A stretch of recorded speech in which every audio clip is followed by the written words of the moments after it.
So hello guys, welcome back to my channel the explorer. तो guys आज हम करेंगे पेज 4 से, जहाँ से हमने छोड़ा था। एक्टिविटी 5.8 से हमें शुरू करना था। So without any delay let's start a topic. Take about a test tube of vinegar in a test tube. Take about a teaspoon full of vinegar in a test tube. Add a pinch of baking soda to it. You will hear a hissing sound and see bubbles of a gas coming out. Pass this gas through freshly prepared lime water as shown in figure 5.5. What happened to lime water? अब इसमें एक experiment दिया गया है। हमें एक teaspoon लेना है विनेगर का और उसको टेस्ट ट्यूब में पोर करना है, डालना है। उसके बाद हल्का सा बेकिंग सोडा उसके ऊपर डालना है और उसके बाद हमें एक हिसिंग साउंड सुनाई देगा और बबल्स आते हुए दिखेंगे। तो ये भी एक केमिकल रिएक्शन है, इसलिए ये केमिकल चेंज में आ रहा है। अब इसी सेम गैस को लाइम वाटर यानी कि लाइम वाटर में डालना। अब लाइम वाटर क्या होता है? जो चूना होता है उसको पानी में मिक्स करते हैं तो उसी को लाइम वाटर कहते हैं। अब what happened to lime water? The change in the test tube is as follow: vinegar, acetic acid plus baking soda, sodium hydrogen carbon is equals to carbon dioxide plus other substances. The reaction between carbon dioxide and lime water is as follow. अब इसमें बता रहा है कि इसका जो equation होगा वो होगा विनेगर, मैंने जैसे बोल दिया, vinegar, acidic acid plus baking soda, sodium hydrogenic carbonate is equals to carbon dioxide plus other gases. अब और इसमें जो हमारा इसका जो प्रोसेस का इक्वेशन होगा केमिकल्स का, वो होगा carbon dioxide CO2 plus lime water CaOH2 is equals to calcium carbonate CaCO3 plus water H2O. When carbon dioxide is passed through lime water, calcium carbonate is formed which makes lime water milky. अब जब carbon dioxide lime water यानी कि ये चूना का पानी है इसमें जाता है तो क्या होता है, क्या प्रोड्यूस होता है? इसमें क्या प्रोड्यूस होता है? इसमें कैल्शियम कार्बोनेट प्रोड्यूस होता है, कैल्शियम और कार्बन डाइऑक्साइड का मिक्स। और तो यही मिल्की करता है किसको? लाइम वाटर को। अब इसमें बता रहा है you will use it in chapter 6 to show that the air we breathe out is rich in carbon dioxide. अब इसी एक्सपेरिमेंट का हम चैप्टर 6 में भी यूज़ करेंगे, रेस्पिरेशन इन ऑर्गेनिज्म में, जो बताएगा कि सेम एक्सपेरिमेंट बताएगा कि जो हम ब्रीथ आउट करते हैं वो रिच होता है कार्बन डाइऑक्साइड में। अब इसमें हम कुछ नहीं खास है, इसमें बस डिस्क्राइब कर रहे हैं, यहाँ से पढ़ते हैं। A change in which one और more new substances are formed is called chemical change. अब एक ऐसा चेंज जिसमें एक या एक से ज़्यादा न्यू सब्सटेंसेज फॉर्म होते हैं उसको केमिकल चेंज कहते हैं। Chemical change is also a chemical reaction. अब ऐसा दो डेफिनेशन इसमें पूछ सकते हैं। एक तो ये कि व्हाट इज़ केमिकल चेंज। तो केमिकल चेंज का डेफिनेशन होगी चेंज इन विच वन और more new substances are formed is called a chemical change. और केमिकल रिएक्शन की डेफिनेशन होगी a chemical change is also called a chemical reaction. Chemical changes are very important in our lifes. अब बता रहा है chemical change बहुत ज़्यादा important होता है हमारी लाइफ में। So all new substances are formed as a result of chemical changes. अब जो जितने भी नए सब्सटेंसेज होते हैं वो केमिकल चेंज से ही फॉर्म किए जाते हैं। For example digestion of food is in our body, ये भी केमिकल चेंजेस के एग्जांपल्स है। रिपनिंग ऑफ फ्रूट्स यानी कि जो फ्रूट्स होते हैं कच्चे से पक्के होते हैं तो पकना भी एक केमिकल चेंज है। फर्मेंटेशन ऑफ ग्रेप्स, अब ग्रेप्स में एक प्रॉपर्टी होती है फर्मेंटेशन की, वो भी केमिकल चेंज है, एक्सेट्रा। बहुत सारे ऐसे प्रोसेसेस हैं। अब ये होता है केमिकल चेंज के सीरीज़ के द्वारा, ठीक है, due to series of chemical changes. A medicine in the end product of a chain of chemical reaction. अब मेडिसिन भी एक प्रोडक्ट होता है केमिकल रिएक्शंस का। Useful new materials such as plastic and detergents are formed by chemical reactions. नए नए useful materials form होते हैं प्लास्टिक, जैसे कि प्लास्टिक और डिटर्जेंट यानी कि कपड़े धोने वाला, मतलब एज अ हाँ कपड़े धोने वाले, उसको सर्फ बोलते हैं हम, जैसे उसको डिटर्जेंट्स कहते हैं, ठीक है। ये सब एक केमिकल रिएक्शन से वो प्रोड्यूस होते हैं। Indeed every new material is discovered by studying chemical change. अब जितने भी नए मटेरियल्स हैं वो सब केमिकल चेंज को पढ़ के ही डिस्कवर हुए हैं। We have seen that one or more new substances are produced in chemical change. In addition to new products, the follow may accompany a chemical change. अभी इसमें ये जो पॉइंट्स हैं ये बताते हैं ये सब में से कुछ एक या दो होंगे ही, मतलब इम्पॉर्टेंट है केमिकल चेंज में। heat, light or any other radiation ultraviolet for example may be given off or absorbed। heat, light या ultraviolet radiation जो होती है वो या तो निकाली जाएगी, absorb की जाएगी, मतलब अपने अंदर ले लेगा जो केमिकल चेंज हो रहा है, या तो देगा। साउंड में प्रोड्यूस, साउंड भी प्रोड्यूस हो सकती है, जैसे बेकिंग सोडा वाले एक्सपेरिमेंट में साउंड हिसिंग साउंड में प्रोड्यूस हो रहा था। अ चेंज इन स्मेल में टेक प्लेस और अ न्यू स्मेल में बी गिवन ऑफ। अब या तो कोई स्मेल आएगी या तो एक कोई ऐसी नई सा स्मेल आएगी जो हमने आज तक नहीं मतलब इनहेल की है। अब कलर चेंज में टेक प्लेस, कोई कलर भी चेंज हो सकता है उस सॉल्यूशन में या उस मिक्सचर में। गैस में भी फॉर्म, कोई गैस भी बन सकती है, जैसे कैल्शियम कार्बोनेट में कैल्शियम कार्बन डाइऑक्साइड बन रहा था वैसे ही। Let us look at some example. अब एग्जाम्पल्स देखते हैं। You saw that burning of magnesium ribbon is chemical change. पिछले वीडियो में हमने पढ़ा था मैग्नीशियम का बर्निंग, ठीक है। बर्निंग ऑफ कोल, वुड और leaves is also chemical change. In fact burning of any substance is a chemical change. अब ऐसा एक आप लोग पूछेंगे कि वाई बर्निंग ऑफ, क्योंकि बर्निंग से तो जो जिस चीज़ को बर्न करेंगे उसकी प्रॉपर्टी में चेंज आएगा, वो जलेगा तो वो एशेज में कन्वर्ट होगा। तो बर्निंग केमिकल चेंज है बिकॉज बर्निंग में क्या होता है कि उस गैस प्रोड्यूस होती है, बिल्कुल होती है। हीट प्रोड्यूस होती है, हाँ होती है। तो ये सब किसकी प्रॉपर्टीज है? ये सब केमिकल चेंज की properties. That's why burning of any thing, any substances is a chemical change. Explosion of fire is a fire work is a chemical change. अब जैसे हमें पता है दिवाली आ ही रही है तो हम पटाखे चलाते हैं, तो उसमें जो जब पटाखे फटते हैं वो भी केमिकल चेंज है।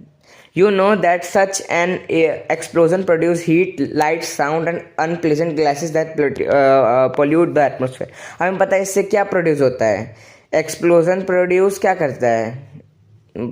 पटाखे प्रोड्यूस क्या करते हैं? हीट प्रोड्यूस करते हैं, लाइट प्रोड्यूस करते हैं, साउंड भी करते हैं और अनप्लीजेंट अब गैसेस भी प्रोड्यूस करते हैं, जैसे कि CO2 करते हैं, मीथेन भी करते हैं, कई कई जगह पे कुछ ज़्यादा होता है तो हीलियम भी करते हैं।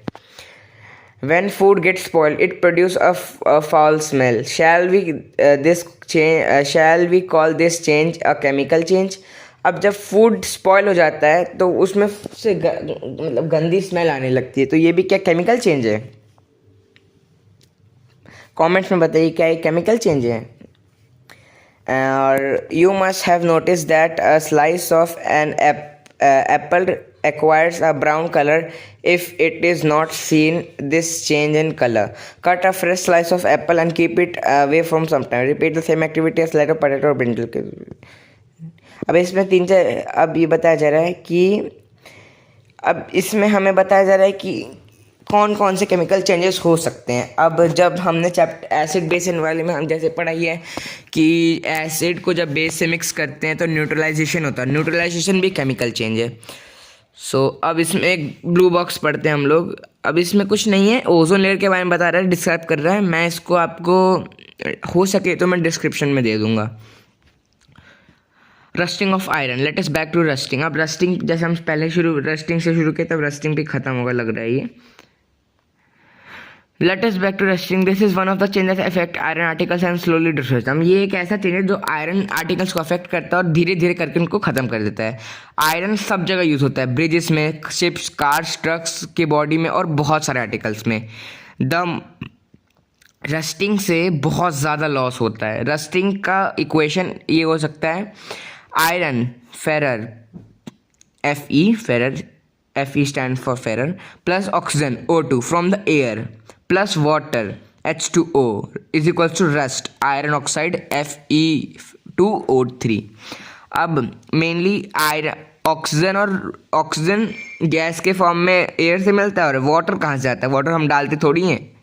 वाटर होता है ह्यूमिडिटी, ह्यूमिडिटी में जो वाटर प्रेजेंट होता है H2O प्रेजेंट होता है उसी का वो आयरन पे जाता है और ऑक्सीजन के उससे आयरन ऑक्सीजन वाटर से आयरन ऑक्साइड बनता है, ठीक है। For rusting the present of both oxygen and water और वाटर वेपर इज एसेंशियल। अब रस्टिंग के लिए ऑक्सीजन और वाटर वेपर दोनों की सबसे ज़्यादा ज़रूरत होती है। In fact, if the content of moisture in air is higher, which means if it is more humid, rusting becomes faster। अब इसमें बताया जा रहा है अगर रस्टिंग फास्ट मतलब बहुत ज़्यादा तेज़ रस्टिंग हो रही है मतलब ह्यूमिडिटी ज़्यादा है, ह्यूमिड है बहुत ज़्यादा एयर में। So how do you prevent rusting? अब इतना हमने पढ़ लिया रस्टिंग कैसे होता है, क्यों होता है, इसका केमिकल फॉर्मूला क्या है, किसके वजह से होता है। अब इसको प्रिवेंट कैसे करें, रोका कैसे जाए? क्योंकि जैसे हमने पढ़ा इससे बहुत ज़्यादा लॉस होता है। तो हमें आयरन आर्टिकल्स को ऑक्सीजन या वाटर या दोनों के कांटेक्ट में आने से बचाना चाहिए। We should prevent iron articles from coming in contact with oxygen or water or both. One simple way is to apply a coat of paint or grease. अब इसमें से एक सिंपल वे है, आयरन को कहीं अंदर तो डालेंगे नहीं, हवा तो लगेगी, तो इसके लिए एक सिंपल वे है, या तो हम पूरा आर्टिकल को पेंट करते हैं या उस पर ग्रीस अप्लाई करते हैं। और अगर हम दोनों अप्लाई मतलब ऐसा रेगुलरली करते रहते हैं तो डस्टिंग से बचा सकते हैं।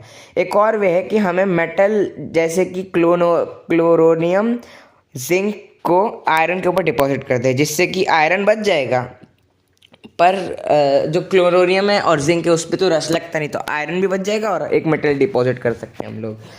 अब गैल्वेनाइजेशन ये एक प्रोसेस है जिसमें क्या होता है कि जब जिंक को हम आयरन के ऊपर लगा देते हैं, जिंक को, मेटल जिंक को, तो उसी को गैल्वेनाइजेशन कहते हैं। The iron pipes we use in our homes to carry water are galvanized to prevent rusting. अब जो आयरन पाइप्स जो हमारे घर में होते हैं पानी कैरी करने के लिए, उन पे जिंक की कोटिंग होती है जिससे कि रस्ट ना लगे उन पे। शिप्स भी आयरन के होते हैं और जब वो अंडर वाटर रहते हैं तो पानी के कांटेक्ट में तो आएंगे ही, इसलिए शिप्स के आउटर सरफेस पे भी हम लोग क्या करते हैं, जिंक की कोटिंग कर देते हैं। Moreover water of the sea contain many salt. Salt water makes the process of rusting formation fast, therefore ships suffer a lot damage from rusting in spirit of being painted. अब क्या होता है कि अगर हम ship को paint करते हैं जहाँ से, तो उसमें क्या होता है, सी में बहुत ज़्यादा सॉल्ट होता है और सॉल्ट से रस्टिंग और ज़्यादा फास्टर हो जाता है, इसीलिए हम लोग को बहुत ज़्यादा सफ़र करना पड़ता है। सफ़र मतलब सफ़र ये कोई जर्नी वाला सफ़र नहीं, सफ़र मतलब हमें सफ़र का इंग्लिश मतलब होता है टू बियर पेन को उठाना, दर्द को उठाना, तो शिप को बहुत ज़्यादा दर्द उठाना पड़ता है। अब क्रिस्टलाइजेशन एक और प्रोसेस है, और क्रिस्टलाइजेशन 5.4 और उसके बाद हमारा चैप्टर ख़त्म है। सो मैं ये एक्सपेरिमेंट तो नहीं बताऊंगा, पर मैं इसको पूरा समझा दूंगा क्रिस्टलाइजेशंस का। और जैसे कि आपको पता है सॉल्यूशंस आपको मिल जाएंगे हमारे डिस्क्रिप्शन में। पूरे ये जो जितने भी क्वेश्चन आंसर्स हैं, क्वेश्चन विद आंसर्स, सारे सॉल्यूशंस आपको हमारे डिस्क्रिप्शन में मिल जाएंगे, तो please check out my description. Okay, let us back to the topic. In class 6 you have learned that salt can be obtained by evaporation of sea water। अब हमने पढ़ा है सॉल्ट कैसे obtained होता है, सी वाटर से evaporation के द्वारा, क्लास 6 में पढ़ा है। The salt obtained in this matter is not pure and the shape of its crystal cannot be seen clearly। अब जो सॉल्ट होता है वो भी क्रिस्टल होता है, तो अब ऐसे फॉर्म में तो सॉल्ट के क्रिस्टल अच्छे से दिखते नहीं हैं, और जो लार्ज क्रिस्टल होते हैं वो हमेशा प्योर सब्सटेंसेस से ही बनते हैं।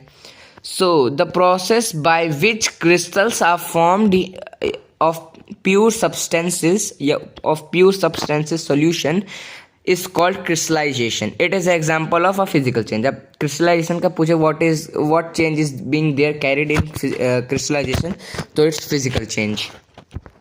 अभी एक्टिविटी है जिसमें हमें कुछ नहीं करना है, हमें कॉपर सल्फेट को रख देना है और उसमें हमें बीकर में डिल्यूट सल्फ्यूरिक एसिड डालना है और वाटर डालना है, और उसको बॉईल करना है। और इसमें क्या होता है, फिर हमें कॉपर सल्फेट पाउडर डालना है और धीरे धीरे मिलाते रहना है जब तक कि, अब उसमें इतना ज़्यादा कॉपर सल्फेट पाउडर मिलाना है जब तक कि वो सब्सटेंस, वो सॉल्यूशन सैचुरेटेड ना हो जाए। सैचुरेटेड मतलब अब उसमें और ज़्यादा वो पाउडर ना मिल सके, और उसके बाद उस सॉल्यूशन को फिल्टर कर लेना है और उसको फिर ठंडा होने देना है, और ठंडा होते समय उसको डिस्टर्ब नहीं करना, जिससे कि क्या होगा, क्रिस्टल्स बनने शुरू हो जाएंगे। अब इसमें फ़ोटो दी गई है, ये क्रिस्टल्स हैं। You have learn about physical and chemical change. हमने पढ़ा है फिजिकल और केमिकल चेंज के बारे में। अब हमें इसमें एक एक्टिविटी मान सकते हैं दी गई है कि हमें आइडेंटिफाई करना चेंजेस जो कि हमारे फिजिकल सराउंडिंग्स में होते हैं, फिजिकल और केमिकल चेंज। और मैं मेरे सब्सक्राइबर्स को शाउट आउट देना चाहता हूँ, तो स्पेसोलॉजी को मैं शाउट आउट देना चाहता हूँ। और for this question and answers please check this, इसी वीडियो के डिस्क्रिप्शन में आपको क्वेश्चन एंड आंसर्स मिल जाएंगे। Thank you and bye bye for watching. Thank you guys.